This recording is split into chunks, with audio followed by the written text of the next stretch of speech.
many, many run-ins with the law over the years. The plea is always innocent. I'm innocent, as do most accused in these things. What makes Vybz Kartel so magnetic to law enforcers? Creative people oftentimes run on the edge. And when you run on the edge, every now and then you may go over on the other side. And especially if your art form actually plays with issues of law enforcement, of social order, pro-social versus anti-social behavior. Okay. And a lot of the things that he articulate are things that in some context people say are antisocial tendencies. And that there's a whole, that women love bad boys. There's a lot of women who love bad boys, and badmanism and so on stands out. So whether you're a cowboy or whether you are, any kind of things that dealing with, you're up against the social order, and you can do so in an articulate manner, and you can put on a rhythm, and you can make it into a song. So to a large extent, he has provided a soundtrack for a good portion of Jamaican life over the last couple of years. This bad boy image, as you call it, is it a deliberate strategy on his part, or is it just a predisposition that he finds himself with? I think there's some artists who just have to talk badness, but there's some artists who are genuine, meaning that if they weren't singing or DJing, they'd be doing exactly the same thing that they're singing and DJing about. Because if you look at the social context, so it's not a matter of it's not just creating art, it's probably just describing the thoughts that occur to you.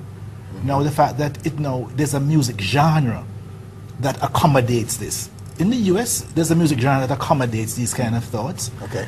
One of the difference between music and writing, there are people who write, mystery novels, people who write gun novels and crime novels and so on. But it's usually done from a distance. We don't necessarily find people writing novels because you have been involved in all of these crimes all your life, except you have been a convicted murder person and so on, and so you're writing your life story. Okay. But music allows you to make up these stories. Yes. Now, if you have lived it or you have lived closer to it, and there are many, again, we see this in the US also, who in order of maintaining your street credits, you try to live. You become the character. Or as close to it as possible. And sometimes when you get into a situation now where you literally have, you totally feel free to do whatever you wish. And nobody can talk to you, nobody can stop you, because you have an idea for a song, you have an idea for, and if there's no one to edit you, or to say, that, listen, no, don't make it sound that way. Look at a Marley, I shot the sheriff. You know what the original version was? I shot the police. But then somebody said, but no, that don't sound that way. If you go on iTunes, you will see a Marley song, the one that we know as Chant Down Babylon. There's an earlier iTunes version, Burn Down Babylon.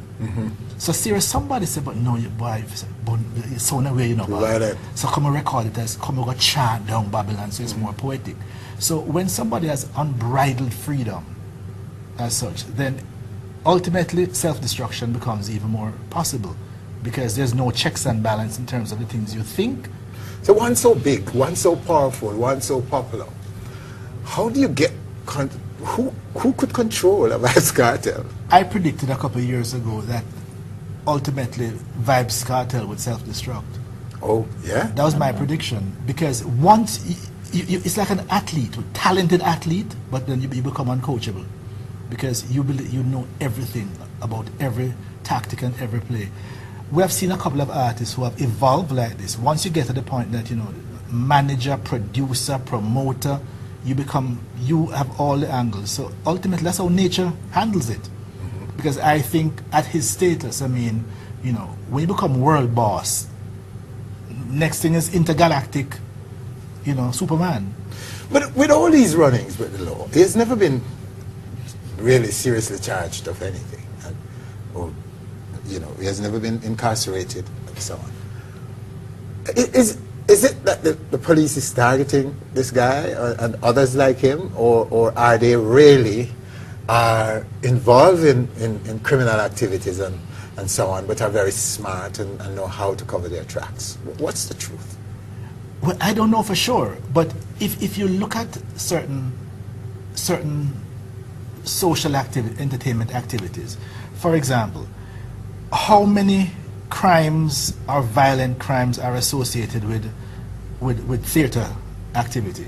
How many times people go to theater and there's a fight that breaks out in the theater and people start throwing handbags at each other, and so certain genres attract certain energies, and because the energies are so basic, once you combine those two most basic of human drives, sex and violence, and you interplay them, you are operating with some very powerful forces. So people are going to cross the line.